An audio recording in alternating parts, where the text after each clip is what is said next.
Hello everyone. I hope कि आपका exam बहुत अच्छा हुआ होगा। तो आज हम कक्षा 10 में गणित विषय की परीक्षा 2023 का कंप्लीट सॉल्यूशन करेंगे, जिसका रिसेंटली आप एग्ज़ाम देकर आए हो। तो आपके लिए एक आंसर की है जो आप अपने आंसर मिला सकते हो, और फिर कमेंट बॉक्स में ज़रूर कमेंट करके बताइएगा कि मेरे इतने नंबर बन रहे हैं। और आप अगर चैनल पर नए हैं तो चैनल को लाइक, सब्सक्राइब एंड शेयर कीजिएगा, और बेल आइकन को प्रेस कर लीजिएगा, जिससे 10वीं क्लास से रिलेटेड या 11th और 12th से रिलेटेड जो भी आगे वीडियो आएगा उससे आप परिचित रहेंगे। तो चलिए वीडियो को शुरू करते हैं। जैसा कि आपको एमसीक्यूज जो आपके 12 क्वेश्चन आते हैं, उनमें आपको पहला क्वेश्चन दे रखा है कि 196 के अभाज्य गुणनखंडों का घातों की योग ज्ञात करना है। ठीक है, तो इनके घातों का योगफल ज्ञात करना है। तो आपको देखिए क्या करना है, जैसे 196 है, इसका गुणनखंड ज्ञात कर लीजिए। तो इसका गुणनखंड करोगे आप तो 2 गुणा 2 और 7 गुणा 7। ठीक है, तो यानी 2 की पावर 2 गुणा 7 की पावर 2। तो इनके देखिए अभाज्य गुणनखंड, तो ये देखिए अभाज्य संख्या है 2 और 7 की अभाज्य संख्या है, और इनकी जो घातों का योग करना है। तो घात कितनी, इसकी 2 है और इसकी 2 है, 2 + 2 कितना हो जाएगा 4। तो इसका जो आंसर आएगा वो क्या आएगा, तो ये आपको देखिए सह दे रखा है, इसका जो आंसर हो जाएगा सी हो जाएगा। ठीक है, फिर आगे वाला क्वेश्चन देखिए, यदि द्विघात समीकरण x² - kx + 4 बराबर 0 के मूल समान हो तो k का मान ज्ञात कीजिए।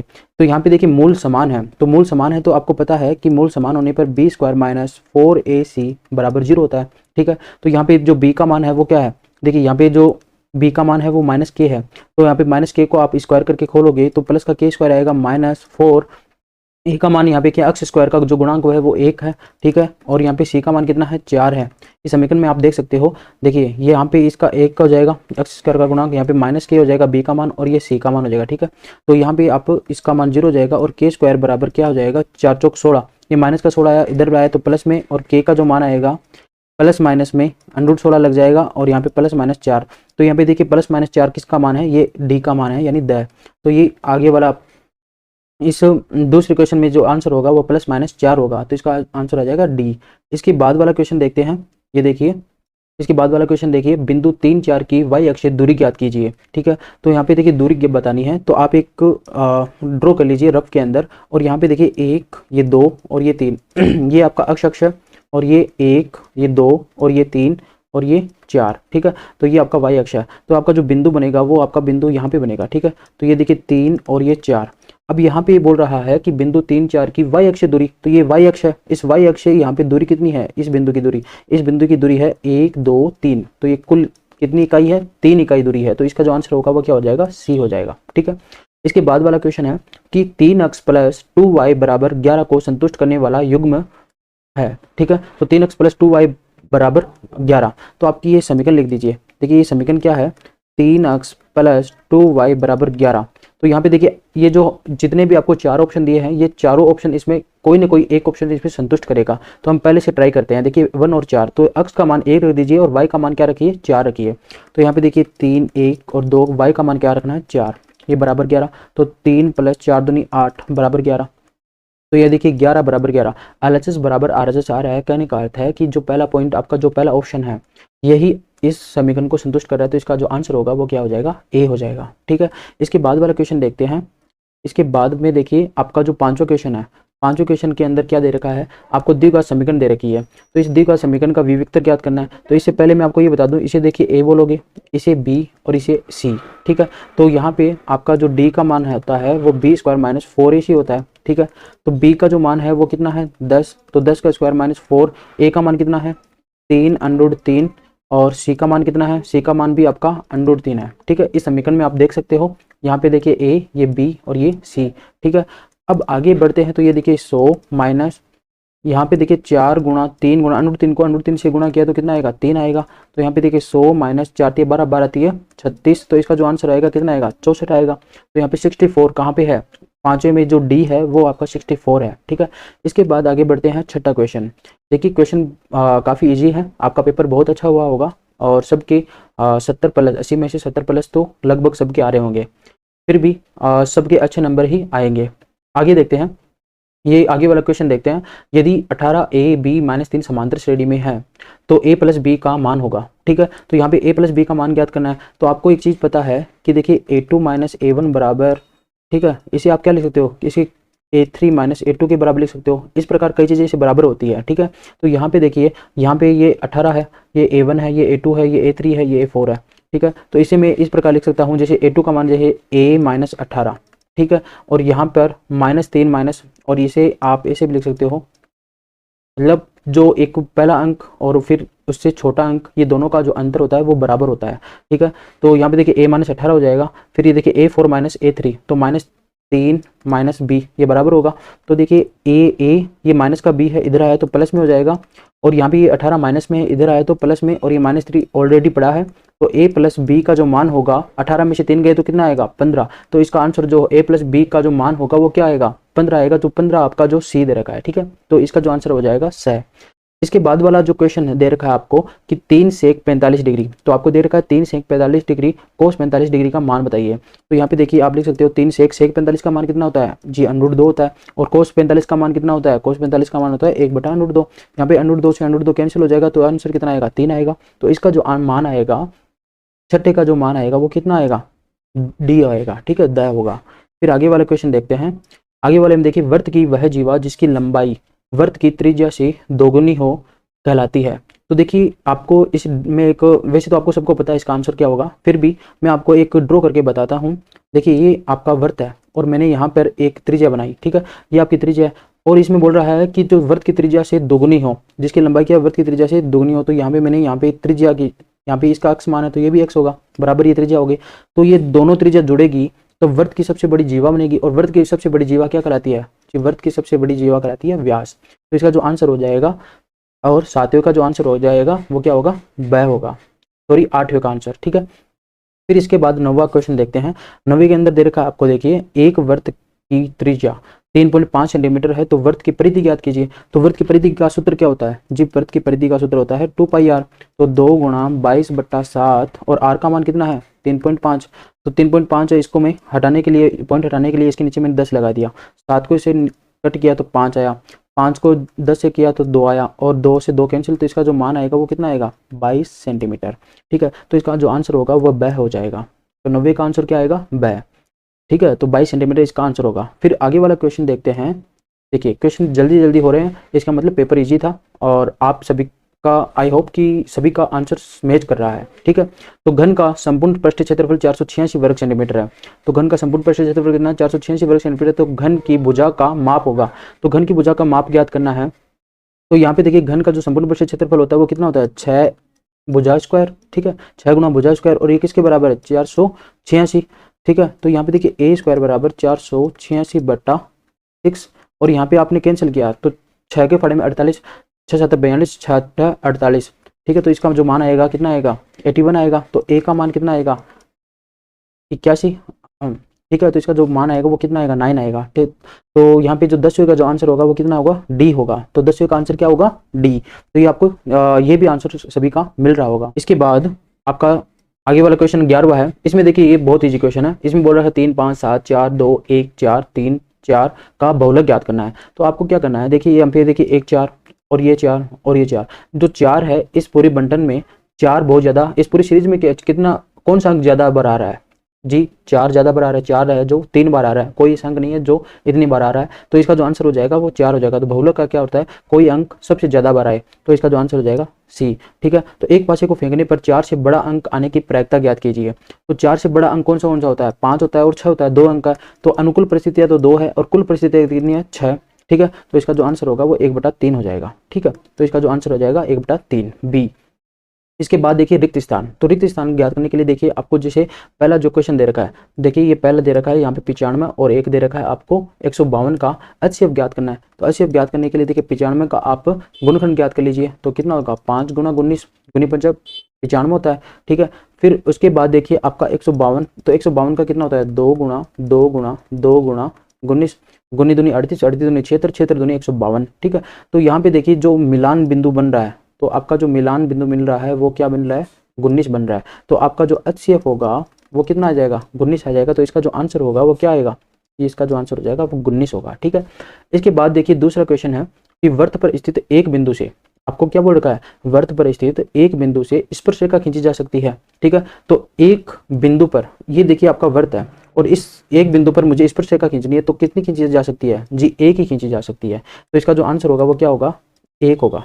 ठीक है, तो इसका जो आंसर हो जाएगा वो क्या होगा, एक होगा। इसके बाद जो तीसरा क्वेश्चन दे रखा है कि कोस स्क्वायर 45 डिग्री का मान ज्ञात कीजिए। तो कोस स्क्वायर 45 डिग्री का जो मान होता है वो 1/√2 का स्क्वायर होगा। तो इसका जो मान आएगा वो 1/2 आएगा। ठीक है, इसका जो मान आएगा 1/2। फिर देखिए वर्त तथा उसकी स्पर्श रेखा के उभयनिष्ठ बिंदु को कहते हैं। तो जी क्या कहते हैं, वर्त और उसकी स्पर्श रेखा के उभयनिष्ठ बिंदु को। देखिए ये आपका वर्त है और एक मैंने यहाँ पे, देखिए ये एक वर्त है और ये एक वर्त बिंदु बना लिया और एक मैंने ये रेखा खींच दी। तो इस रेखा का और इस वर्त का जो उभयनिष्ठ बिंदु है ये क्या कहलाता है, ये कहलाता है स्पर्श बिंदु। ठीक है, तो ये उभयनिष्ठ बिंदु को क्या कहते हैं, स्पर्श बिंदु कहते हैं। तो इसका जो आंसर होगा वो क्या होगा, स्पर्श बिंदु। इसका जो आंसर होगा वो स्पर्श बिंदु होगा। ठीक है, इसके बाद देखिए आपका जो आगे वाला क्वेश्चन है कि यदि 5, 7, 9 अक्ष का समांतर मध्य 9 हो तो अक्ष का मान ज्ञात करना है। तो अक्ष का मान ज्ञात करने के लिए देखिए आपको क्या करना पड़ेगा, हम आगे बढ़ते हैं थोड़ा। तो देखिए 5 + 7 + 9 + अक्ष बट्टा, यहाँ पे देखिए ये कुल कितने हैं, राशियों का योग बटा राशियों की संख्या। तो ये 4 बराबर यहाँ पे कितना माध्य दे रखा है 9। तो यहाँ देखिए 5, 7, 12, 12, 9 कितने हो गए 21 प्लस अक्ष बराबर, ये भाग में इधर गया तो 9 चौक 36 गुणा में आ जाएगा। तो अक्ष का मान 36 में से आप 21 घटा दीजिए तो आपका जो आंसर आएगा वो कितना आ जाएगा 15। तो अक्ष का जो मान आया वो कितना आ जाएगा 15। तो यहाँ पे आप आंसर लिख सकते हो, रिक्त स्थान में आपने 15 किया होगा। ठीक है, फिर देखिए दो पासों को एक साथ फेंकने पर, ठीक है, अंकों का योग कितना आता है, 7 आने की प्रायिकता ज्ञात करनी है। तो 7 आने की प्रायिकता ज्ञात करनी है तो आप देखिए अनुकूल परिस्थितियां क्या होगी, या तो देखिए 1 6 होगा या 6 1 होगा। ठीक है, फिर 2 5 हो या फिर 5 2 होगा, फिर 3 4 होगा या 4 3 होगा। ठीक है, तो ये कुल संख्या कितनी, परिस्थितियां कितनी बन रही है जी, ये 6 बन रही है। और अनुकूल परिस्थिति कितनी होगी, 2 पासों को फेंक रहे हैं तो कितनी कुल परिस्थितियां कितनी आती है 36 आती है। तो यहाँ पे देखिए घटनाएं कितनी होगी, तो 1/6। इसका जो आंसर आएगा वो कितना आ जाएगा 1/6 आ जाएगा। ठीक है, इसके बाद देखिए आपको क्या करना है, अब इसके बाद में देखिए अतिलघुत्वात्मक प्रश्न। तो यहाँ पे देखिए अतिलघुत्वात्मक प्रश्न लगाने हैं तो ये एक को लाइन में आंसर आएंगे इसके। तो यहाँ पे देखिए के किस मान पर समीकरण योग में 3x - 2y बराबर kx + 5y बराबर 0 के अनंत हल होंगे। तो आपको देखिए आपको पता है अनंत हल होने हैं। तो a1/a2 बराबर b1/b2 बराबर c1/c2। तो ये जो मान एज इट इज आप रख दीजिए। तो ये a1 का मान 3 है, यहाँ पर a2 का मान कितना है k है बराबर -2 और ये आपका हो जाएगा 5। ठीक है, ये जो समीकरण आपको दे रखी है मैंने इस समीकरण से ये मान लिखे हैं। तो ये जो k का मान होगा वो कितना होगा 5 × 15 माइनस जो बटा में आपका जो यहाँ पे कितना होगा, देखिए k का मान जो k बराबर हो जाएगा 5 × 15, 5 × 15 और ये भाग में चला जाएगा तो -2। तो k का मान कितना देगा -15/2। तो इसका आंसर हो जाएगा k का मान। फिर देखिए द्विघात समीकरण ax² आपको दे रखा है, द्विघात समीकरण ax² + bx + c बराबर 0 के मूल ज्ञात करने का श्रीधराचार्य सूत्र ज्ञात करना है। तो श्रीधराचार्य सूत्र आपको सबको पता है। देखिए मैं ये रफ कर देता हूँ। देखिए ये जो आपका सवाल दे रखा है इसके हम हल करते हैं। तो इसका जो आंसर आएगा मूल ज्ञात करने का श्रीधराचार्य सूत्र ज्ञात करना है। तो श्रीधराचार्य सूत्र ज्ञात करने के लिए x बराबर होता है -b + -√b² - 4ac/2a। तो इसका जो आंसर आता है वो क्या आता है -b + -√b² - 4ac/2a। ये सूत्र सभी को याद होगा। फिर देखिए किसी समांतर श्रेणी में एपी का प्रथम पद a तथा सर्व अंतर d हो तो 500 पद ज्ञात करना है। तो देखिए 500 पद ज्ञात करना है तो इसका सीधा सा फॉर्मूला है a5 बराबर a + 4d। ठीक है, इसका आंसर ये हो जाएगा। फिर देखिए आगे बढ़ते हैं। इसमें देखिए समरूप आकृतियों को परिभाषित कीजिए। तो समरूप आकृतियों को परिभाषित करने की दो ही बातें आपको याद रखनी है। पहली बात कि संगत कोण बराबर होने चाहिए और संगत भुजाएं जो समानुपात में होनी चाहिए। आपको जो समानुपातिक प्रमेय आपको याद होगी उसके अनुसार आपको करना है। ठीक है, ये दो बातें लिखनी थी। फिर देखिए आपको 2 tan 30 डिग्री बट्टा 1 - tan स्क्वायर 30 डिग्री का मान ज्ञात करना है। तो ये जो क्वेश्चन है देखिए, ये क्वेश्चन देखिए 2 × tan 30 का मान जो होता है वो कितना होता है 1/√3 बट्टा यहाँ पे देखिए 1 - 1/√3 का होल स्क्वायर हो जाएगा। ठीक है, तो ये जो आंसर आया 2/√3 बट्टा यहाँ पे 1 - 1/3 होगा। तो ये देखिए 2/√3 एज इट इज यहाँ है और यहाँ पे जो इसका जो आंसर आएगा वो कितना आ जाएगा 2/3 आ जाएगा। ठीक है, और यहाँ पे देखिए 2 से 2 तो कैंसिल हो जाएगा क्योंकि अंश में है।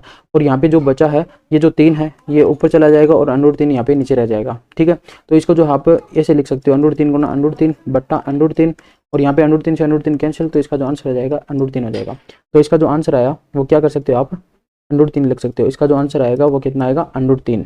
ठीक है, इसके बाद हम आगे बढ़ते हैं छठे क्वेश्चन के अंदर। तो यहाँ पे आपको दे रखा है कि √1 माइनस कोस स्क्वायर थीटा का मान थीटा बराबर 60 डिग्री पर ज्ञात करना है। तो यहाँ पे देखिए √1 माइनस कोस स्क्वायर 60 डिग्री, ठीक है, तो इसको मैंने लिखा 1 माइनस कोस 60 लिख दिया। और कोस 60 का मान कितना होता है जी, कोस 60 का मान 1/2 होता है। ठीक है, तो इसका स्क्वायर कर दिया तो 1 माइनस 1/4, और ये जो मान आएगा √ के अंदर 3/4, इसे हम हल करेंगे तो √3/2 हो जाएगा। ठीक है, तो इसका जो आंसर आएगा वो कितना आएगा, इसका जो आंसर आएगा √3/2। ठीक है, ये आंसर हो जाएगा। इसे मैं एक बार रफ कर रहा हूँ। इसके बाद देखिए 10 मीटर ऊंची मीनार के शिखर से पृथ्वी पर एक बिंदु का अवनमन कोण 30 डिग्री है, तो बिंदु की मीनार के आधार से दूरी कितनी होगी। ठीक है, तो यहाँ पे देखिए आपको लंब तो दे रखा है 10 और आधार आपको पूछा है, तो आपको पूछ रहा है कि 30 डिग्री बराबर लंब बटा आधार। ठीक है, तो ये इसका जो मान होता है वो 1/√3 होता है। लंब का मान आपको दे रखा है कितना है, 10 है, और आधार का मान आपको पूछ रहा है, तो मैंने ये अक्ष मान लिया। इसका वजन गुणन किया तो ये कितना हो जाएगा, अक्ष बराबर 10√3। ठीक है, अक्ष बराबर 10√3 मीटर हो जाएगा। ये आपका आंसर हो गया। ठीक है, इसके बाद वाला देखिए, यहाँ पे आपको देखिए दे रखा है कि एक ऊर्ध्वाधर छड़ की लंबाई तथा इसकी छाया की लंबाई का जो अनुपात है वो 1:√3 है। तो सूर्य का उन्नयन कोण ज्ञात करना है। तो यहाँ पे देखिए आपको जो लंबाई और उसकी छाया की लंबाई आपको दे रखी है 1/√3, तो ये किसका मान होता है, तो देखिए tan थीटा बराबर 1/√3 आपको दे रखा है। तो ये आपको पता है कि tan थीटा बराबर 1/√3 जो मान होता है वो किसका मान होता है, 30 डिग्री का होता है। तो थीटा बराबर जो मान आएगा वो 30 डिग्री, तो इसका जो आंसर होगा वो कितना आएगा, 30 डिग्री आएगा। ठीक है, तो इसका जो आंसर होगा वो 30 डिग्री होगा, और जो इस छठे का जो आंसर हो जाएगा वो हो जाएगा 10√3 मीटर हो जाएगा। ठीक है, इसके बाद देखिए आपका जो आगे वाला क्वेश्चन है 9वां क्वेश्चन। तो इसमें 9वां क्वेश्चन में क्या बोल रहा है कि 3 सेंटीमीटर त्रिज्या लेकर, देखिए 3 सेंटीमीटर त्रिज्या लेकर एक वृत्त बनाइए तथा केंद्र O से 5 सेंटीमीटर दूर स्थित बिंदु P से वृत्त की 2 स्पर्शरेखा खींचिए और उनका माप लिखिए। ठीक है, तो इसका जो हल करने के लिए आपको क्या करना पड़ेगा, जैसे आपने ये 3 सेंटीमीटर त्रिज्या का एक वृत्त बनाया। ठीक है, ये मैंने एक 3 सेंटीमीटर देखिए त्रिज्या का वृत्त बनाया, और यहाँ पे मैंने आगे बढ़ाया, और इसको मैं 5 सेंटीमीटर, यहाँ पे एक P बिंदु है, और ये 2 और कर दीजिए। ठीक है, 3 और 2 कितने हो जाएंगे, 5, और ये 5 सेंटीमीटर की O से P तक की दूरी है, और यहाँ से आपको क्या करना है, वृत्त की 2 स्पर्शरेखा खींचनी और उनका माप बताना है। ठीक है, तो माप बताने के लिए देखिए आपने यहाँ पर इसका समद्वि भाजन कर लीजिए। समद्वि भाजन करने के बाद में यहाँ पे एक पॉइंट आएगा, ये आपने एक वृत्त खींचा और फिर आपने एक वृत्त और बनाया। ठीक है, तो ये आपने एक वृत्त और बना लिया। ठीक है, एक वृत्त और बनाने के बाद में यहाँ पे जो 2 कट बिंदु मिले हैं आपको, इन दोनों कट बिंदु से ही आपको एक स्पर्शरेखा खींचनी है। ठीक है, तो ये आपका स्पर्शरेखा खींची जाएगी, और स्पर्शरेखा खींचने के बाद में अब यहाँ पे देखिए ये तो 3 सेंटीमीटर है, ये भी 3 सेंटीमीटर होगा, और ये कुल आपका 5 सेंटीमीटर है, ये 5, तो ये जो आपकी माप आएगी वो कितनी आएगी, 4 सेंटीमीटर आएगी। तो स्पर्शरेखा की जो लंबाई होगी वो कितनी हो जाएगी, 4 सेंटीमीटर। तो यहाँ पे इसकी आप रचना भी कर सकते हो, रचना लेकिन आपको पूछी नहीं है, तो आपको रचना करने की आवश्यकता नहीं है, सिर्फ आपको इसका मान बताना है कि जो स्पर्शरेखा की माप होगी वो 4 सेंटीमीटर होगी, और आपको इस प्रकार आपको चित्र बनाना है। ठीक है, इसके बाद देखिए आपका जो क्वेश्चन आता है, इसके बाद जो क्वेश्चन आपको दे रखा है 5वां क्वेश्चन कि 5 सेंटीमीटर लंबा एक रेखाखंड AB खींचिए एवं उसे 2:3 के अनुपात में विभाजित कीजिए और दोनों भागों का माप के लिखिए। ठीक है, तो इसमें आपको क्या करना पड़ेगा, पहले 5 सेंटीमीटर का आप एक रेखाखंड कर दीजिए और जिसका नाम दे दीजिए आप AB है। ठीक है, और यहाँ पे आपको 2:3 के अनुपात में विभाजित करना है। तो आप क्या कीजिए, यहाँ पे 2:3 के अनुपात में विभाजित करना है। तो ये देखिए A1 और ये A2, ये A3, ये A4 और ये आपका A5।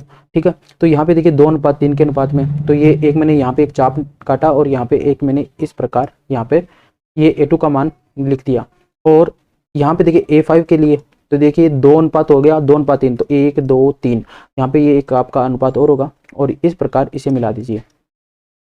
यहाँ पे देखिए एक चाप काटिए, फिर यहाँ पे देखिए एक चाप काटिए, और चाप काटने के बाद में जो आपका चाप मिला है तो इसको इस रेखा से यहाँ पे मिला दीजिए। ठीक है, तो इस प्रकार आपको यहाँ पे एक चित्र बनाना था।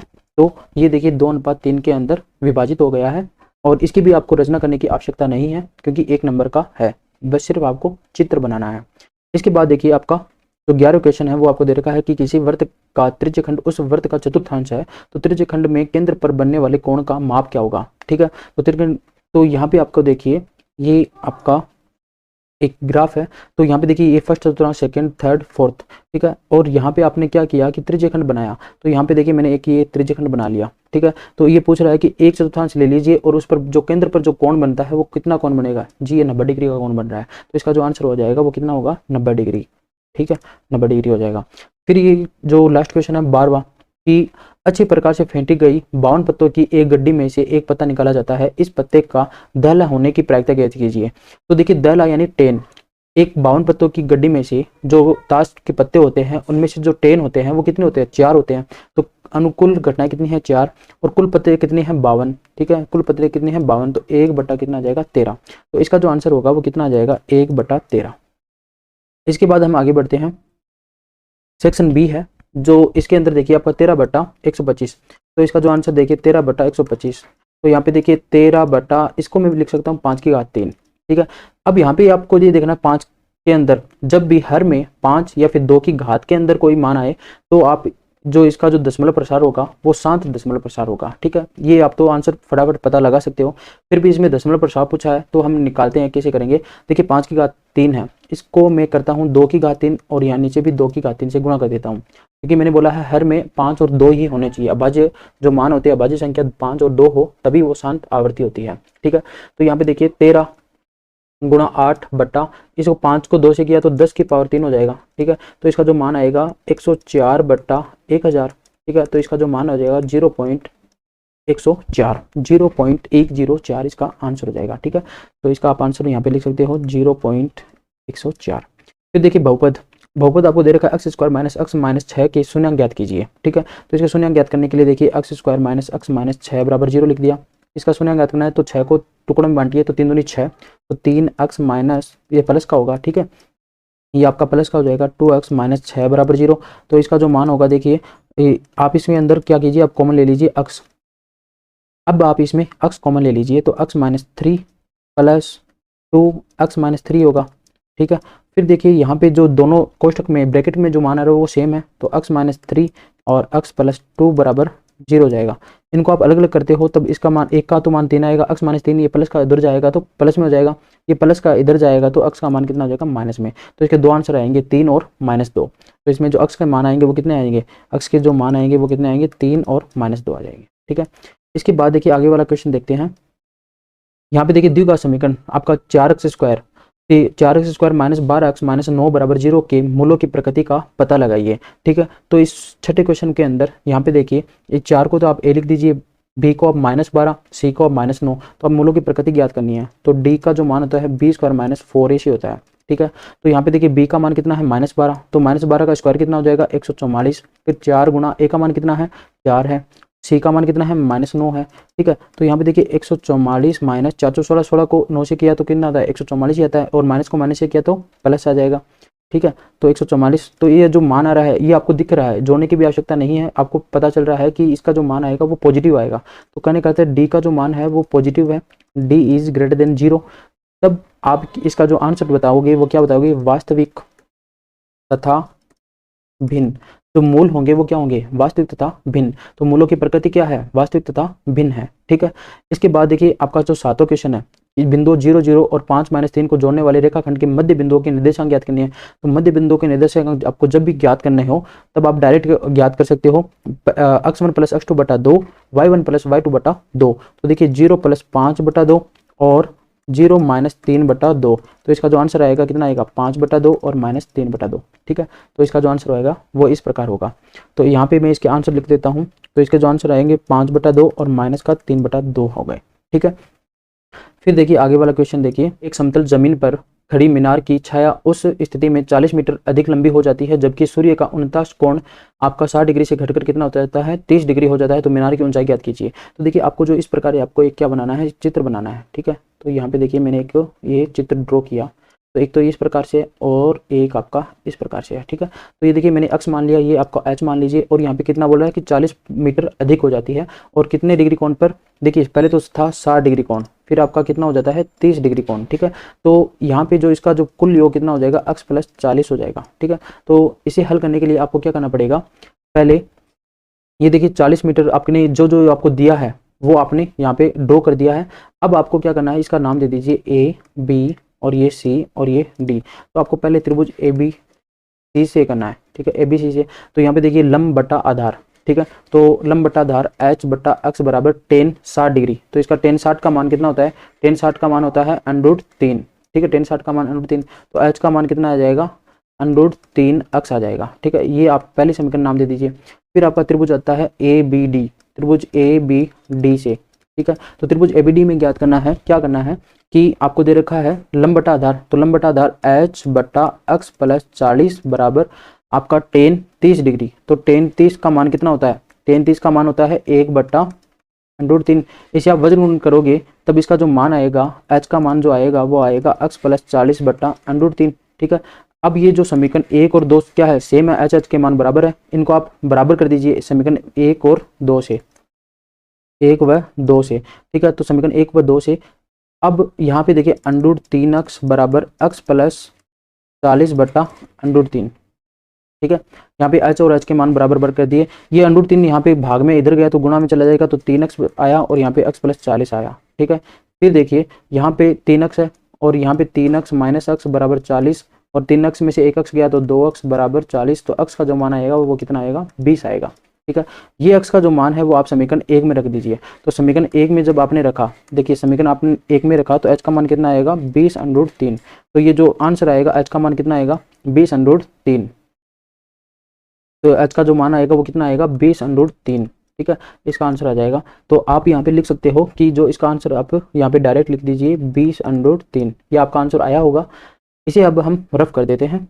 इसके बाद देखिए 6 सेंटीमीटर भुजा के नाप वाले एक समबाहु त्रिभुज की रचना कीजिए और फिर एक अन्य त्रिभुज की रचना कीजिए जिसकी भुजाएं दिए हुए त्रिभुज की संगत भुजाओं की 2/3 गुनी हो, ठीक है। तो आपको क्या करना है, पहले एक 6 सेंटीमीटर की एक भुजा ड्रॉ करनी है। आपको क्या करना पड़ेगा, ये आपने एक 6 सेंटीमीटर त्रिज्या की एक 6 सेंटीमीटर का एक रेखाखंड खींचा। 6 सेंटीमीटर का एक रेखाखंड खींचने के बाद में आपने एक क्या किया, यहाँ पे देखिए A2 हो गया और ये आपका सीधा मैं डायरेक्ट लिख रहा हूँ A5, ठीक है। तो आपको जो बोल रहा है कि एक तो यहाँ पे एक चाप लिख दीजिए और इसका मान इस प्रकार होगा, एक चाप आप यहाँ पे कर दीजिए, ठीक है। तो इसका जो मान होगा वो इस प्रकार होगा, ठीक है।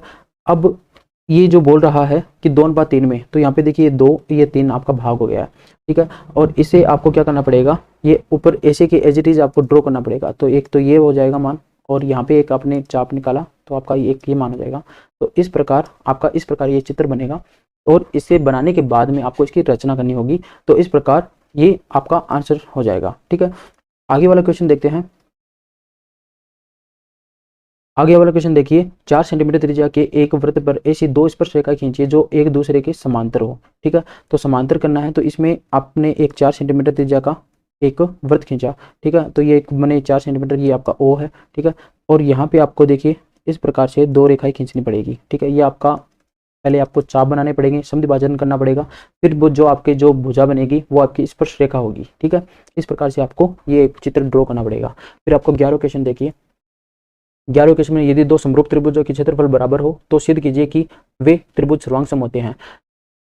देखिए 11वां जो सवाल होगा वो आधारभूत समानुपातिक प्रमेय से होगा, ठीक है। तो इसे आप कर लीजिएगा। और फिर आपका जो 12वां सवाल है, देखिए आपका एक वृत्त की त्रिज्या 7 सेंटीमीटर है तथा एक चाप द्वारा केंद्र पर अंतरित कोण कितना आपको 60 डिग्री दे रखा है। तो त्रिज्यखंड का क्षेत्रफल ज्ञात करना है। तो त्रिज्यखंड का क्षेत्रफल ज्ञात करने का सूत्र क्या होता है, ठीक है। तो त्रिज्यखंड का क्षेत्रफल का सूत्र होता है πr² θ/360, ठीक है। तो यहाँ पे देखिए आपको 22/7 गुणा r का मान आपको कितना दे रखा है, r का मान आपको 7 दे रखा है, ठीक है। और थीटा का मान 60/360, ठीक है। एक 7 से 7 कैंसिल हो जाएगा और 0 से 0 6 से ये 6 पर चला जाएगा और यहाँ पे 3 और ये कितना जाएगा 11। तो 11 7 77, इसका जो आंसर आएगा 77/3, इसका आंसर आ जाएगा 77/3। आगे जो क्वेश्चन आपको देखिए एक शंकु के आगे वाला क्वेश्चन आपको दे रखा है 13वां क्वेश्चन। एक शंकु के छिन्नक की तिर्यक ऊंचाई कितनी दे रखी है, 4 सेंटीमीटर है तथा इसके वृत्तीय सिरों के परिधियां 18 सेंटीमीटर और 6 सेंटीमीटर है। तो इस छिन्नक के वक्र पृष्ठ का क्षेत्रफल ज्ञात कीजिए, ठीक है। तो इसका क्षेत्रफल ज्ञात करना है तो आपको देखिए पहले तो आप एक छिन्नक बना लीजिए, ठीक है। तो आपने एक छिन्नक बनाया, देखिए किस प्रकार बनेगा एक छिन्नक, देखिए आपका ये एक आपने छिन्नक बना लिया, ठीक है। तो ये मैंने एक छिन्नक ड्रॉ किया। अब इसके अंदर आपको एक तो बड़ी वाली परिधि दे रखी है 18 सेंटीमीटर, तो ये आपको बड़ी वाली परिधि दे रखी है 18 सेंटीमीटर। एक छोटी वाली परिधि दे रखी है आपको 6 सेंटीमीटर, ठीक है। तो देखिए आपको ये 6 सेंटीमीटर आपको दे रखा है। फिर आपको क्या करना है, इसके अंदर जो परिधि आपको देख रखा है, तो पहली परिधि 2πr बराबर 18 मान लीजिए, तो r का मान कितना हो जाएगा 18/2π, तो इसका जो मान आएगा 9/पाई आ जाएगा। ठीक है, आपको दूसरी परिधि दे रखी है 2πr बराबर 6, तो r का मान कितना आ जाएगा 6/2π। ठीक है, तो इसका जो मान आ जाएगा 3/पाई आ जाएगा। ठीक है, और इसके बाद आपको क्या करना है, इस छिन्नक का, आपको क्या बोल रहा है, छिन्नक का वक्र पृष्ठ का क्षेत्रफल ज्ञात करना है। तो वक्र पृष्ठ का क्षेत्रफल ज्ञात करने का जो सूत्र होता है वो क्या होता है, देखिए पाई, इसका जो सूत्र होता है पाई r1 प्लस r2l। ठीक है, और यहाँ पे देखिए आपको l का जो मान देखिए, आपका शंकु के छिन्नक की तिर्यक ऊंचाई यानी l का मान कितना आपको 4 दे रखा है। ठीक है, तो आप यहाँ पे लिख देना, यहाँ पे r1 का मान कितना है 9/पाई, प्लस r2 का मान कितना, देखिए ये r1 हो जाएगा और ये आपका r2 हो जाएगा, तो ये आपका हो जाएगा 3/पाई, और l का मान कितना आपको दे रखा है 4। तो यहाँ पे देखिए पाई गुणा 9 3 कितना हो जाएगा 12/पाई इसका आंसर, और ये 4, और पाई से पाई कैंसिल, तो 12 चौको कितना होता है 48। ठीक है, तो यहाँ पे जो इसका मान आएगा 48 सेंटीमीटर स्क्वायर हो जाएगा। ठीक है, इसका आंसर आप इस प्रकार निकाल सकते हो। फिर देखिए आगे वाला क्वेश्चन करते हैं, इससे पहले इसको ड्रॉ कर देते हैं। ठीक है, इसको रफ कर देते हैं।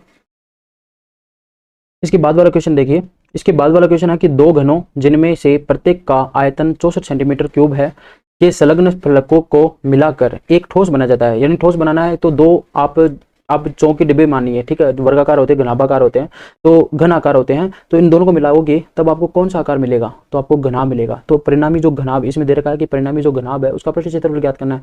तो इसको ज्ञात करने के लिए पहले मैं क्या कर रहा हूँ, सीधा ही डायरेक्ट आपको घनाभ बना के दिखा रहा हूँ। ठीक है, तो जैसे मैंने आपको ये घनाभ बना के बताया, ठीक है, तो ये मैंने एक घनाभ बना लिया है। ठीक है, ये आपका घनाभ बन गया है। ठीक है, ये घनाभ बनने के बाद में मैंने ये मान लिया है कि ये जो घनाभ बना है ये आपका दो घन को मिलाने के बाद में बना है। तो ये दो घन है। ठीक है, और इन घन की जो आपको आयतन दे रखा है, एक घन का आयतन, दोनों घनों का अलग अलग आयतन आपको 64 दे रखा है, तो मैं एक घन का आयतन निकाल लेता हूँ, और एक घन का निकालूंगा तो दूसरे घन की भी भुजा मुझे डायरेक्ट मिल जाएगी।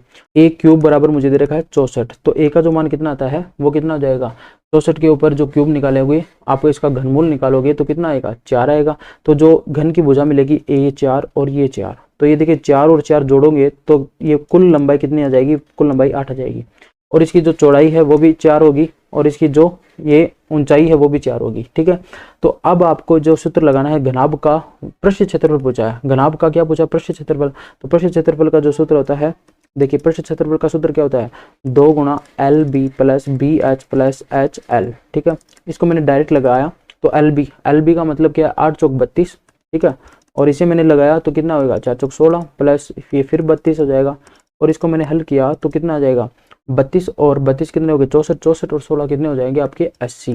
ठीक है, इनको आपने गुणा किया तो कितना आ जाएगा 160 आपको सेंटीमीटर स्क्वायर जरूर लगाना है। ठीक है, ये इकाई जरूर लगाना है, इसको न लगाने पर आपके आधा अंक कट सकता है। ठीक है, इसके बाद देखिए 15 क्वेश्चन। 15 क्वेश्चन में क्या है, देखिए 15 क्वेश्चन के अंदर आपको दे रखा है माध्य ज्ञात करना है। तो माध्य इसके बाद डायरेक्ट ज्ञात करते हैं, तो डायरेक्ट ज्ञात करते हैं। देखिए आपको यहाँ पे जो आपको दे रखा है अफक्स ज्ञात करना है। ठीक है, तो अफक्स ज्ञात करने के लिए मैं इनको डायरेक्ट गुणा कर रहा हूँ, तो गुणा करने पर देखिए 2 आएगा, 4 दूनी 8 आएगा, 5 ते 15 आएगा, 4 चौक 16 आएगा, और 5 दूनी 10 आएगा, 6 दूनी 12 आएगा।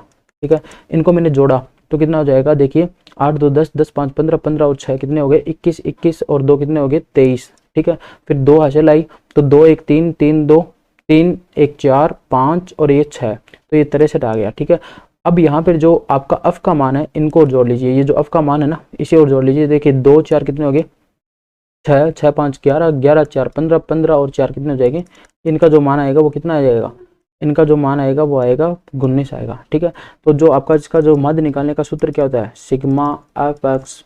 ठीक है, सिग्मा एफ एक्स बट्टा सिग्मा एफ। ठीक है, तो सिग्मा एफ एक्स का जो मान आया है वो तो आया है 63। ठीक है, तो 63 बट्टा ये आपका जो 19 आ जाएगा। ठीक है, 63 बट्टा 19 इसका जो आंसर हो जाएगा। तो आप इसमें आप डायरेक्ट लगा सकते हो 63 बट्टा 19, और इसका जो आप आंसर लगाओगे 3.3 हो जाएगा। ठीक है, इसके बाद देखिए 16 क्वेश्चन है। तो 16 क्वेश्चन आपको निकालना है। तो यहाँ पे देखिए 16 क्वेश्चन में आपको बोल रखा है एक डिब्बे में 8 लाल कंचे हैं, 5 सफेद कंचे हैं और 2 हरे कंचे हैं। तो इस डिब्बे में से एक कंचा यादृच्छिक निकाला जाता है, तो इसकी क्या प्रायिकता है कि निकाला गया कंचा लाल है और हरा है। तो आपको देखिए क्या करना है कि कुल कितने 8 5 कितने हो गए 13, 13 और 2 कितने हो गए 15। तो कुल कंचे कितने हैं 15। तो अनुकूल परिस्थिति कितनी है 15 है, ठीक है। फिर आपको बोल रहा है पहला जो क्वेश्चन आपको बोल रहा है कि आपको लाल बतानी है, तो लाल कितनी है कुल 8 है। तो इसका जो पहले का तो आंसर हो जाएगा 8/15। फिर जो दूसरा क्वेश्चन दे रखा है, तो दूसरे क्वेश्चन के अंदर आपको बोल रहा है कि हरा नहीं है। तो हरा नहीं है तो हरा को आप छोड़ दीजिए और बाकी जो बचे उनको जोड़ दीजिए। तो 5 सफेद है और 8 लाल है, तो 5 8 कितने हो जाएंगे 13। तो इसका जो आंसर हो जाएगा 13/15, ठीक है। इसके बाद आपको सेक्शन सी ज्ञात करना है। तो सेक्शन सी में देखिए, सेक्शन सी निकालना है। तो आप देखिए ऐसे प्रथम 40 धनात्मक पूर्णांकों का योग ज्ञात कीजिए जो 6 से विभाज्य हैं। तो देखिए 6 से विभाज्य वाली संख्या कौन सी है 6, 12, 18 और इस प्रकार आगे 40 अंक तक है, ठीक है। 40 संख्या है। फिर आपको क्या करना है, यहाँ पे देखिए कुल कितनी है 40 संख्या है, ठीक है। यहाँ पे आपका जो सूत्र होता है एस एन बराबर n/2 2a plus n-1 into D. तो इसका मैं डायरेक्ट लिख रहा हूँ 40 पदों का योग, ठीक है। तो n का मान 40/2 और 2a यहाँ पे 6 दूनी कितना हो जाएगा 12 प्लस 2a प्लस n-1 यानी कितना हो जाएगा 39। 40 में से एक गया तो 39 और डी का मान कितना है आपका 6 है, ठीक है। तो यहाँ पे देखिए 20 हो जाएगा और यहाँ पे देखिए 12 प्लस 9 54 हो जाएगा, 5 36 18 18 5 कितने हो जाएगा 23, ठीक है। तो ये 234 आएगा 20 गुणा यहाँ पे देखिए 12 और 234 को जोड़ा तो आपने कितना बताया 246 हो जाएगा, ठीक है। तो 246 को आपने 20 से गुणा किया तो कितना आ जाएगा 49 20, ठीक है। तो इसका जो आंसर हो जाएगा 4920 आंसर हो जाएगा। ये आंसर आपका आया होगा, ठीक है। इसके बाद आपको पूछ रहा है कि उस त्रिभुज का क्षेत्रफल ज्ञात कीजिए जिसके शीर्ष 2 3 -1 0 और 2 -4 है। तो इसका आपको आंसर बताना है। तो इसका मैं देखिए आपको सूत्र बता देता हूँ क्या होता है 1/2 यहाँ पे होता है x1 y2 minus y3 plus x2 फिर आता है y3 माइनस y1 फिर आता है प्लस x3 फिर आता है y1 माइनस y2। ये जो आप इसके अंदर डायरेक्ट आप जितने भी आपको मान दे रखे हैं देखिए आपको यहाँ पे देखिए 2 है ये x1 है, ये x2 है, ये x3 है, ये y1 y2 और ये y3, ठीक है। ये मान आप यहाँ पे रखोगे तो आपको डायरेक्ट जो आपका आंसर आएगा वो क्या आएगा, ये आपका आंसर आएगा 21/2। ये आपका आंसर आया होगा। इसके बाद देखिए 19वां जो क्वेश्चन है आपको दे रखा है कि एक कक्षा के छात्रों के प्राप्तांक निम्न बंटन में दिए हुए हैं, इनका माध्य ज्ञात करना है। तो माध्य ज्ञात करने के लिए आपको पहले CF ज्ञात करना होगा, ठीक है। तो उसके लिए पहले मैं इसे रफ कर देता हूँ। यहाँ पे देखिए आपको दे रखा है कि CF ज्ञात करना है। तो देखिए मैं यहाँ पे CF ज्ञात कर लेता हूँ। तो यहाँ पे देखिए मैं CF ज्ञात कर लेता हूँ। तो CF का मान देखिए यहाँ पे 4, ये 4 और 28 कितने होंगे 32, 32 और 42 कितने हो जाएंगे 74, 74 और 20 कितने हो जाएंगे 94 और 94 और आपके 6 कितना हो जाएगा 100 हो जाएगा, ठीक है। तो यहाँ पे जो n का मान आएगा वो कितना आएगा 100 आएगा, ठीक है। अब और n/2 का मान कितना हो जाएगा 50, ठीक है। अब यहाँ पे देखिए 50 से ठीक बड़ी संख्या, तो 50 से ठीक बड़ी जो मान है वो आपका 74 है। तो इससे पहला जो मान होगा वो तो आपका CF हो जाएगा और यहाँ पे जो ये जो मान हो जाएगा वो F हो जाएगा 42, ठीक है। और ये L का मान आपका 20 हो जाएगा, ठीक है। तो ये जो इसका सूत्र ज्ञात करना है आपका क्या करना है माध्य ज्ञात करना है। माध्य का सूत्र होता है L + n/2 - CF, ठीक है, और बट्टा F गुणा H, ठीक है। तो यहाँ पे देखिए L का जो मान है वो कितना है 20 है प्लस n/2 यानी 50 माइनस CF का मान कितना है 32 है और बट्टा F का मान कितना है यहाँ पे 42 है गुणा H का मान आपको पता है क्या है, H का मान आपको पता है अंतर कितना है वर्ग अंतराल 10 है, ठीक है।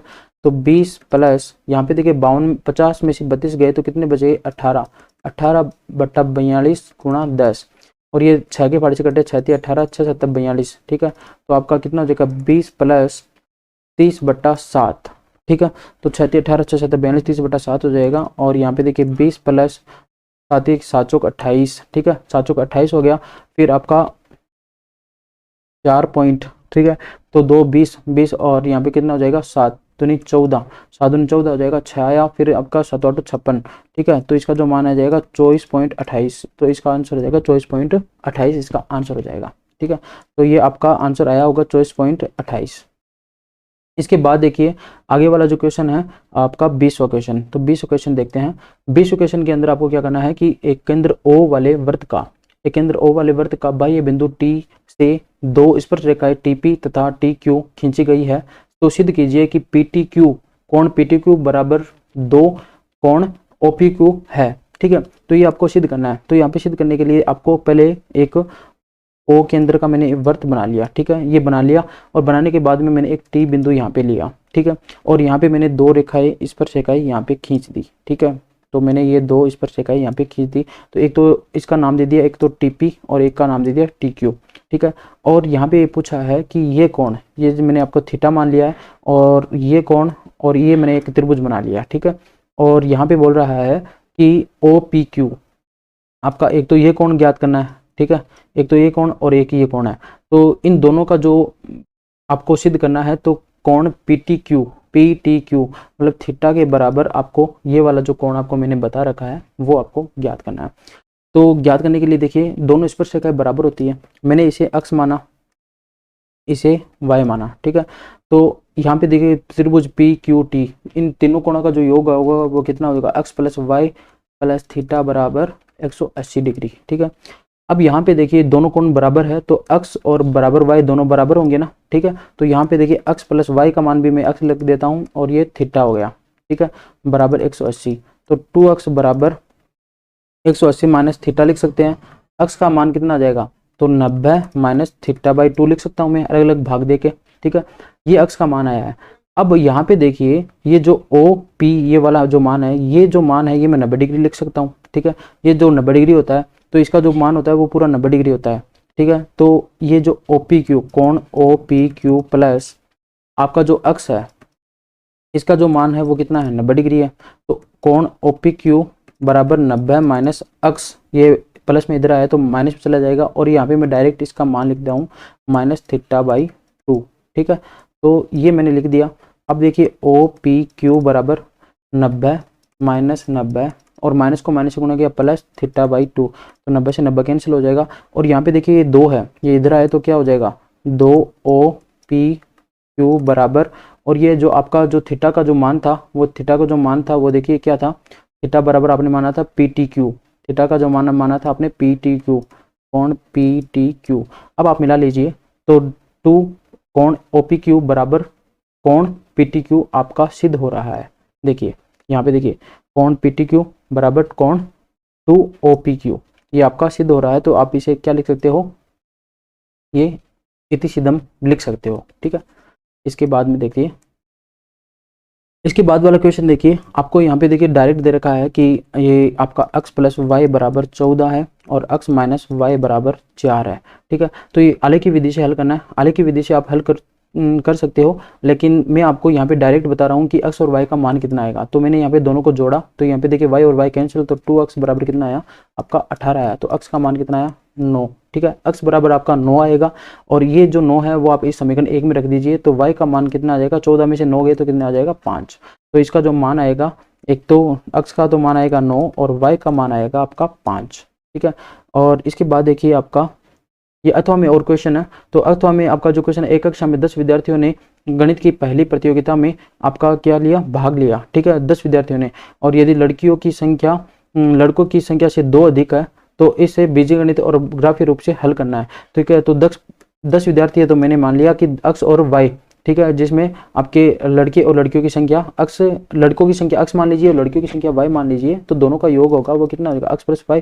और यहाँ पे बोल रखा है कि लड़कियों की जो संख्या है वो लड़कों की संख्या से कितनी है, 2 अधिक है, तो x माइनस वाई बराबर आपका 2 हो जाएगा। ठीक है, तो यहाँ पे देखिए 2, इसके अंदर आप वापस वही चीज़ हो जाएगी, इसके अंदर x का 2 मान आएगा कितना है, ये 12 हो जाएगा, और 12 2x बराबर 12, तो x का मान कितना है 6, और y का जो मान आएगा वो कितना जाएगा, यहाँ पे 6 रखा तो 10 में से 6 कहते कितने 4। ठीक है, इस प्रकार आप देख सकते हो कि जो लड़कों की संख्या है वो लड़कियों की संख्या से कितनी 2 अधिक है। ठीक है, तो यहाँ पे इसे आंसर कर सकते हो। फिर देखिए 22वां क्वेश्चन है। 22वां क्वेश्चन आपको निकालना है। देखिए 22वां क्वेश्चन निकालने के लिए आपको मैंने इस प्रकार का एक सवाल साइन के अंदर इंपोर्टेंट लगवाया था मेरा। आप इस आई बटन में आप वीडियो भी देख सकते हो, और डिस्क्रिप्शन में भी वीडियो का लिंक है। मैंने कुछ इंपोर्टेंट क्वेश्चन लगाए थे इससे पहले, और काफ़ी ज़्यादा वही क्वेश्चन इसमें रिपीट हुए हैं। आप देख सकते हो, ठीक है। तो देखिए अंडररूट ये आपको दे रखा है। तो देखिए आपका 22वां क्वेश्चन है। तो 22वें क्वेश्चन को हल करने के लिए देखिए 1 माइनस कोस ए अपॉन 1 प्लस कोस ए बर, ठीक है। 1 प्लस कोस ए, यहाँ पे मैं ऊपर नीचे देखिए किससे गुणा कर रहा हूँ, 1 माइनस कोस ए के होल, ठीक है। और यहाँ पे भी 1 माइनस कोस ए से ऊपर नीचे मैंने गुणा किया। तो गुणा करने के बाद में देखिए मुझे क्या मिला, 1 माइनस कोस ए का होल स्क्वायर बट्टा 1 प्लस कोस ए यानी ए प्लस बी और ए माइनस बी। तो इसका जो आंसर रहेगा 1 माइनस कोस स्क्वायर ए हो जाएगा, ठीक है। तो इसका जो आप इसके ऊपर अंडररूट लगा सकते हो और यहाँ पे देखिए इसका आप अंडररूट हटा सकते हो, तो ठीक है। तो यहाँ पे देखिए स्क्वायर है तो ये अंडररूट के साथ हट जाएगा और इसका भी स्क्वायर आपका हट जाएगा। तो इसको हटाने के लिए देखिए मैं इस प्रकार लिखूंगा 1 माइनस कोस ए, और ये 1 माइनस कोस स्क्वायर है, इसके मैं क्या लिख सकता हूँ, साइन स्क्वायर है, और इसका दोनों को मैंने स्क्वायर लगा दिया। अब ये अंडररूट के साथ ये हट जाएगा, तो ये हटने के बाद में क्या बचेगा, 1 माइनस कोस ए अपॉन साइन ए बचेगा, ठीक है। तो साइन ए बचा। अब इसे आप क्या कीजिए, अलग अलग हल कर दीजिए। तो मैंने अलग अलग डिवाइड किया, 1 माइनस साइन ए माइनस कोस ए अपॉन साइन ए, ठीक है। तो इसका जो मान आया cosec A minus cot A. तो आप ये आप मिलान कर लीजिए, आपके सवाल में ये आपने सिद्ध कर दिया है। तो कोस ए माइनस कोट ए, कोस ए के माइनस कोट ए, ये देखिए आप हल कर सकते हो, ठीक है। इसे अपन रफ करते हैं। इसके बाद देखिए अथवा में आपको क्वेश्चन दे रखा है कि sine A plus cosec A का whole square plus cos A plus sec square sec A का होल स्क्वायर बराबर 7 plus ten square A plus cot square A. तो आपको इसमें हल करने के लिए आपको क्या करना पड़ेगा, ये जो दोनों ब्रैकेट है, ये दोनों ब्रैकेट है, इनको आप ओपन कर लीजिए, खोल दीजिए, ठीक है। तो ये खोलेंगे तो क्या आएगा, sine square A plus cosec square ए, ठीक है। फिर प्लस देखिए cos square A plus sec square ए, ठीक है। फिर प्लस 2, इसको देखिए यहाँ पे इन दोनों को खोला तो 2 साइन ए 2 ए भी तो आएगा ना। तो ये देखिए कोसेक ए आ जाएगा, कोसेक, और इनका भी 2 ए भी आएगा, A square plus B square plus 2 A B. तो 2 कोस ए और सेक ए, ठीक है। तो इसको आप हल कीजिए तो देखिए साइन स्क्वायर ए और कोस स्क्वायर ए, इनका मान आएगा 1, ठीक है। यहाँ पे देखिए साइन ए और कोस ए के, इस कोस ए को आप खोलोगे तो 1 बटा साइन ए आएगा और साइन ए कैंसिल, तो यहाँ पे सिर्फ 2 ही बचेगा। यहाँ पे देखिए कोस ए और इस सेक ए का मान जो आएगा वो 1 बटा कोस ए आएगा, तो यहाँ पे कोस ए कैंसिल, यहाँ पे सिर्फ 2 बचेगा, ये 2 बच गया, ठीक है। फिर ये मान और ये मान बचा है, तो ये देखिए कोस एक स्क्वायर है, इसे मैं क्या लिख सकता हूँ, इसे लिख सकता हूँ 1 प्लस आपका कोट स्क्वायर ए, इसे मैं लिख सकता हूँ कोट स्क्वायर ए लिख सकता हूँ, ठीक है। इसे मैं लिख सकता हूँ कोट स्क्वायर ए, फिर प्लस सेक स्क्वायर ए, सेक स्क्वायर को मैं लिख सकता हूँ 1 प्लस टेन स्क्वायर ए, इसे मैं क्या लिख सकता हूँ, टेन स्क्वायर ए लिख सकता हूँ, ठीक है। तो ये देखिए आपका 1 2 कितना हो गया, 3 2 5 1 6 और 1 7, तो 7 plus cot square A plus ten square A. तो ये आपका आंसर ए सिद्धम हो गया, ठीक है। तो ये आप इसी प्रकार ये भी आप आंसर निकाल सकते हो। इसी में रफ कर देता हूँ। यहाँ पे देखिए आपको एक सवाल दे रखा है कि बहुलक ज्ञात करना है। तो बहुलक ज्ञात करने का देखिए मैं डायरेक्ट आपको सूत्र बता देता हूँ। जो बहुलक ज्ञात करना है तो देखिए बहुलक का जो सूत्र होता है वो क्या होता है, L plus F1 minus F0 बट्टा 2F1 minus F0 minus F2 गुणा H, ठीक है। तो यहाँ पे आप हल कीजिए। तो यहाँ पे देखिए F1 F0 और F2 क्या है, तो यहाँ पे मैं डायरेक्ट बता रहा हूँ। देखिए ये तो आपका होता है F1, इसे आप F1 लिख सकते हो, इसे आप F0, इसे आप F2 लिख सकते हो, ठीक है। तो ये F0 हो जाएगा, F1 हो जाएगा। ये F1 क्यों आया, क्योंकि सबसे अधिकतम बार की इसकी बारंबारता कितनी है, 44 की। तो जो F1 होगा वो सबसे ज़्यादा बार वाला होगा और उससे कम F0 होगा और उससे ज़्यादा वाला हो जाएगा F2 हो जाएगा, ठीक है। तो इसमें आप लिख दीजिए। तो यहाँ पे देखिए F1 यहाँ पे जो 40 है ना, ये आपकी हो जाएगी L का मान कितना हो जाएगा 40, तो वर्ग अंतराल में जो लोअर लिमिट है वो कितनी है 40, प्लस F1 का मान कितना है, यहाँ पे F1 का मान 44 है, माइनस F0 का मान कितना है 20 है, बट्टा 2F1। तो मैं डायरेक्ट गुणा कर रहा हूँ, 2F1 यानी 44 को 2 से गुणा किया तो 88, माइनस F0 का मान कितना है 20 है, माइनस F2 का मान कितना है 26 है, और गुणा H का मान कितना, अंतर कितने का आ रहा है इसमें 5 का आ रहा है, ठीक है। सॉरी 5 नहीं है, यहाँ पे कितना आ रहा है, अंतर आ रहा है 15 का, फिर देखिए 40 प्लस यहाँ पे देखिए 44 में से 20 गए तो कितने बचेंगे 24, 88 में से 20 और 26 को इनको जोड़ा तो कितने बचेंगे 46, और 88 में से 46 घटाए तो कितने बचेंगे आपके 42, ठीक है, गुणा 15। और यहाँ पे देखिए आपका जो आंसर आएगा कितना आएगा, देखिए ये आपके किसके फाड़े से कट रहे हैं, 6 के फाड़े से, तो 6 चौक 24, ये कितने हो जाएगा 6 चौक 24, और यहाँ पे देखिए 6 7 42, तो इसका जो मान आएगा 40 प्लस 15 चौको 60/7, ठीक है। तो इसका आंसर आ जाएगा तो 40 प्लस 8 पॉइंट, इसका जो आप भाग दोगे तो कितना आ जाएगा 8.57 आ जाएगा। तो यहाँ पे देखिए 40 और 21 जोड़ा तो आपका 48.57, इसका आंसर कितना आ जाएगा 48.57, इसका आपका आंसर 48.57 आना चाहिए, ये आपका आंसर सही होगा फिर, ठीक है। इसे मैं रफ कर देता हूँ। इसके बाद देखिए आपको दे रखा है कि एक निम्न बारंबारता, देखिए ये आपको सवाल दे रखा है निम्न बारंबारता बंटन का माध्य ज्ञात कीजिए। तो यहाँ पे देखिए माध्य ज्ञात करने के लिए आपको अक्ष दे रखा है और अफ दे रखा है। तो मैं देखिए यहाँ पे अक्ष का मान और ये अफ का मान है, तो अक्ष का मान आपका क्या आ जाएगा, देखिए 0 और 20 के बीच में कितना आता है 10, ठीक है। ये 20 और 40 के बीच में 30 है, 40-60 के बीच में कितना हो जाएगा 50, और इसके बीच में 70, और इसके बीच में कितना आ जाएगा 90, ठीक है। और अफ का मान आपको दे रखा है 6, 10 और दे रखा है 13 7 4, 13 7 और 4। तो यहाँ पे देखिए एफ का जो मान होगा वो कितना हो जाएगा 60, और कितना हो जाएगा 300, फिर कितना आ जाएगा 13 5 65 यानी 650, और फिर 7 7 49 490, फिर यहाँ पे 9 चौक 36 360 हो जाएगा। इनका आप योग कर दीजिए, तो इनका जो योग करोगे आपके देखिए 0 9 6 15 15 5 20 20 और 6 कितने हो जाएंगे 26, फिर 2 2 3 5 4 9 9 6 15 15 3 18, तो 1860 आएंगे। और यहाँ पे देखिए इस अफ का मान क्या, अफ का योग कर लीजिए कितना जाएगा 16, और 16 4 20 20 और 7 कितने हो जाएंगे 27 27 और 3 ये कितने आ जाएगा 40 आ जाएगा, ठीक है। तो इसका जो मान आएगा sigma F x upon sigma F, ठीक है। तो इसका मान आ जाएगा sigma F x upon sigma F. तो 1860 में आप 40 का भाग दे दीजिए, तो इसका जो आंसर आ जाएगा वो कितना आ जाएगा 45.5, इसका आंसर आ जाएगा, ठीक है। तो इस प्रकार ये कंप्लीट सॉल्यूशन मैंने करवा दिया है।